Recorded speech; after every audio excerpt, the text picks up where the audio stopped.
Deməli, Rəsulzadənin növbəti əsəri olan Qızıl Gül olmayaydı əsəri, Mikayıl Müşfiqlə bağlı olan əsəri. Baxaq suallara. Əsər necə başlar? Gecə qapı döyülməsi ilə. Deməli, gecə qapı döyülür. Hadisələr kimin dilindən verilir? Tərkiyəsi. Tərkiyəsi kim idi? Şair. Yəni kim? Rəsul Rza. Qapını açan şair gələn qonağı tanıya bilirmi? Xeyr. İlk başda tanımır deyir. Qonağı necə adlandırır? İllərin o tayından gələn yorğun nə kimi, yolçu kimi. Şairin gözləri gələn qonağın gözlərinə sataşanda nə hiss etdi? Deyək ki, sanki kimsə köhnə bir tanrı kitabının səhifələrini açdı. Şair nə zaman qoçaq olacağını düşünür. Min bir vərəq içindən bu səhifəni tapa bilsə. Gələn qonağın xarici görünüşünə yer verilirmi? Bəli. Deməli, necə idi xarici görünüşü? Əynində nimdaş palto var idi, köhnə bir palto var idi. Başında köhnə bir şal var idi. Saçları sanki illərlə bağlı, sandıqda qalan şəfəqini itirmiş bir gümüş kimi ağ. Gözlər quyuya düşmüş kimi idi. Deməli, bu da onun xarici görünüşü. Gələn qonaq kimi idi? Onun dilbəri. Yəni kim? Müşfiqin həyat yoldaşı. Qonağın nitqinə rast gəlirikmi? Bəli. Paltosunu şair asmaq istəyən zaman özüm asaram deyir. Otağa göz gəzdirən qonaq necə təsvir olunur? Dodaqları titrəyir. Oyuncağı qırılmış uşaq kimi hıçqırıb için ağlayır. Az sonra dodaqlarına təbəssüm qonur. Bu an ev sahibi nə hisslər keçirir? Sanki xatirətin dolaşıq yollarında bir işıq yandı. Nəsə ona əziz görünür, illər geri qanırılırdı, yəni geri qayıdırdı. Qonağın tanıdınızmı sualını şairin cavabı nə olur? Bəli, tanıdım. Deməli, şair onu tanıyıb. Səsə yan otaqdan kim gəlir? Şairə. Rəsulzadənin həyat yoldaşı Nigar xanım. Bəli, deməli, burada olan obrazlardan biri də Rəsulzadənin həyat yoldaşı olan Nigar xanımdır. Eyni zamanda Nigar xanım da şairədir. Dilbəri görən şairə nə edir? Əvvəlcə yerində donub qalır, sonra qollarını açıb qucaqlayır. Bu zaman sözün yolunu kəsən nə idi? Göz yaşları. Şairanın sözlərinə yer verilibmi? Bəli, deməli burada Dilbərdən əlavə olaraq şairənin də sözlərinə, yəni Nigar xanımın da sözlərinə yer verilir. Hansı sözləri? Xoş gördük, Dilbər. Gəl, əzizim, içəri. Onlar bir-birlərini hardan tanıyırdılar? Sərt boranda, qarda, yollarında əbədi hicran kölgə düşmüş, kədərli, qorxulu, ümidli uzaqlarda onlarla həm sevinç, həm kədər, həm söhbət idi. Yəni, bu acınacaqlı vəziyyətlərdə bir yerdə olmuşdular. Bu zaman araya çökən sükutu necə təsvir edir? Nəhayətsiz, zamansız, aciz bir düşmən kimi, mərhəmətsiz, zamansız. Şairi köz kimi yandıran nə idi? Sükut. Deməli, Rəsulzadəni yandıran, həmin tərkəsini yandıran Dilbərin sükutu idi. Çünki Dilbər susub danışmırdı. Bu sükuta tab olmadığına şairin hansı sözlərində rast gəlinir görürük. Əlimdə odalı bir neçə an əlimi qızmar alovdan çəkmərəm. Dişlərimi qızayaram. Nə qədər göynətsə də əlimi çəkmərəm. Amma bu sükuta dözə bilmərəm. Sanki hər hücrəmdə açılmış yaralar dil-dil ötür. Şair Dilbərdən nə istəyir? Onu məzəmmət etməsini, danlamasını istəyir. Gözlərində nifrət, sözlərində hiddət görmək.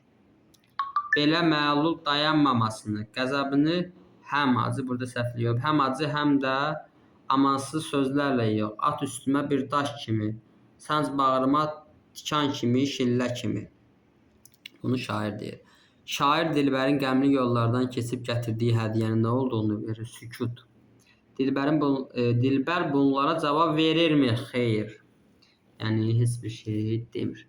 Söhbətin dağınıq olduğunu deyən şair Dilbərdən nə istəyir? Ona qulaq asmasını. Elə isə sən susursan, qoy mən danışım. Görək indi şair nə danışır? Şairlə Müşfiq nə zaman tanış olur? Deməli, şair Dilbərə Müşfiqlə tanışlığından danışır, necə günlər keçirdiyindən danışır.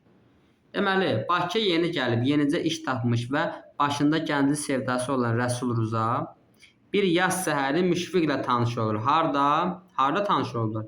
Gənc İşçi qəzetində. Deməli, tanışlıqları bir zarafatla başlamışdı. Dedim ağır olar bu yük. Bəli, Rəsul Rza ona cavab vermişdi Müşfiqin dediyi sözün qarşısında. Ondan sonra dostluqları başlamışdı. Bu şair yoldaşlarının günləri necə keçərdi? Cibləri puldan, ruhları qəmdən azad. Yəni həm qəmdən, kədərdən uzaq yaşayırdılar, həm də nədən? Puldan. Yəni pulları da yox idi. Şair Müşfiqin nəyindən zövq alardı? Axıcı şeirlərindən. Müşfiq şairin nəyindən həzz alardı? Xalları bərkiməmiş nəğməsindən. Bir də deyir ki, Müşfiq şeir deyərkən gözlərini yumardı. Rəsul Rza Müşfiqi necə təsəvvür edir?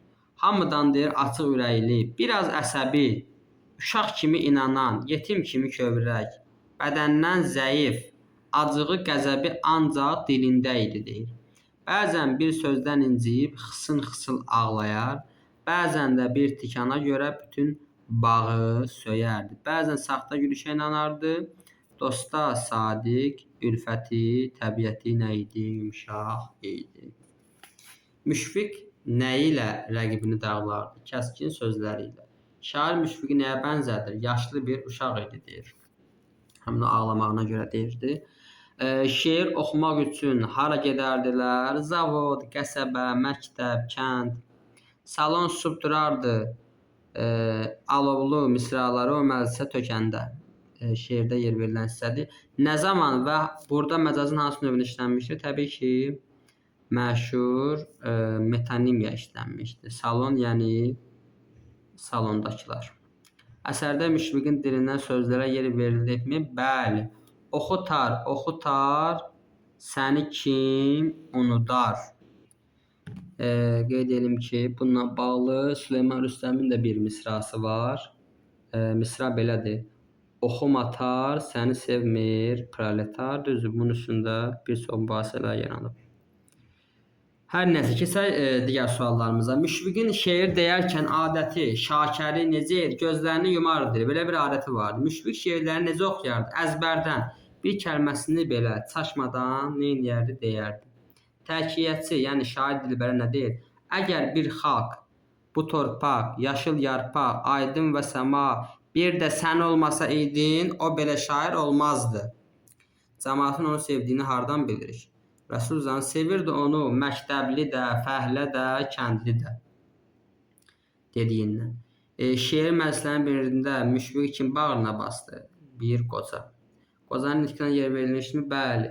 Qoca nə deyir? Deyir, sağ ol, bala. Deməli, şairlə Müşfiqin görüşləri harada olardı? Pəncərəsi döşəmədən biraz yuxarı olan, əl vuranda qulun kimi qapıları qışqıran, divarları çopur-çupur, küçədə qaçanda suvağı parça-parça olan, qapısı qara cəftəli, köhnə bir evdə, yəni bir daxmada, vəziyyəti halı pis olan bir evdə. Ruziləri yaxşı olanda şübhələndə nə olar? Yer hələ ruziləri yaxşı olanda deyir, yəni gətirəndə ən, belə deyək də, yaxşı yedikləri yemək nə idi? Bir parça dağlı çörəyi, bir də xaspılaq ətirli Gəncə pendiri. Bəli, çörəklə pendir yəni. Kimin əsərlərindən oxuyardılar? Füzuli 1, Nədim 2, Puşkin 3, Bayron 4, Natəvan 5. Kim oldu? Füzuli, Nədim, Puşkin, Bayron, Natəvan. Kimin əsərini tərcümə edərdilər? Lermontovun əsərini. Bəli, orada sözlərə də yer verilib. Tərcümə edirlər. Sözlərə verirlər, elə bil ki, digərdə tərcümə edir. Ayrılıqları necə baş verdi? Bir axşamüstü vədalaşıb, sabah gəldi, o gəlmədi, artıq gəlməyəcəyini bilirdi. Rəsul Rza deyir ki, sabah gəldi, o gəlmədi. İndi burada Rəsul Rzanın həmin o Müşfiqi gözləməklə bağlı bir sıra fikirlərə yer verilir. Gəlin baxaq. Müəllif Müşfiqi gözlədiyini necə təsvir edir? Deyir ki, fincandakı çaydan burularaq qalxan buxar kəsildi. Yəni artıq çay süzüb, çay isti olanda oradan buxar qalxır da birinci. Buxar qalxıb, qalxıb, qalxıb, artıq çay soyuyub, amma Müşfiq gəlmədi. Birinci bunu deyir. Yəni çay soyudu, o gəlmədi. Pəncərədən düşən işıq divardan döşəməyə endi. O gəlmədi. Artıq deyir günəş yavaş-yavaş batırdı, o gəlmədi. Sinəmdə ürək başladı üşüməyə, o gəlmədi.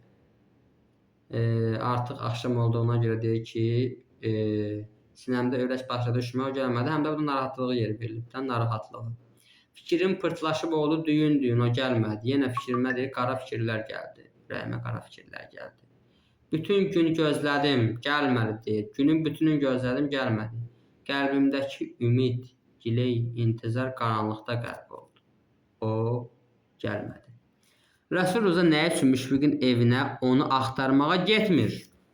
Çünki bilirdi ki, qaranlıqda yoxa çıxanlar bir də geri qayıtmır. Yəni onu artıq tutub aparmışdılar. Şair bu günlərdəki baş verən hadisələrin nəticəsini necə əks etdirir? Neçə ananın bir gecədə qaməti əyildi, yəni oğullarını apardı. Gecə gedənlər bir anda yoldaşdan dönüb vətəndaş oldular. Cavanlar qaynar suya salınmış çiçək kimi soldular. Qocalar isə əyim-əyim əyildilər. Əsər hansı növdə, hansı janrda yazılıb? Gəlirik forma xüsusiyyətlərinə. Epik lirik növdə yazılıb, poema janrındadır. Mövzusu nədir? Repressiya dövrünün yaratdığı çətinliklər təbii ki. Vəzn nədir? Yuxarıda qeyd edilir. Sərbəst şeirdir, nəzmdə yazılıb. Neçənci ildə çap olunub? 1963-cü ildə çap olunsa da xeyli əvvəl yazılıb. Əsər hansı hadisədən sonra çapa buraxıldı? 60-cı illərin yumşalmasından sonra, senzuradan sonra. Əsər kimə həsr edilmişdir? Mikayıl Müşfiqə. Müəllifin bu mövzuya toxunmasının səbəbi nə idi? Vicdan hissi hesab edirdi. Əsərdə Müşfiqin pedaqoji fəaliyyətindən söhbət açılırmı? Xeyr. Dəstəməyə falan da bir şey yox idi. Onlar Lermontovun hansı əsərini tərcümə edirdilər? Demon əsərini. Bəli, sonuncu sualımız da 59-cu sualdır. Sual cavabımız bura qədər. Gələn dərslərdə görüşmək ümidi ilə.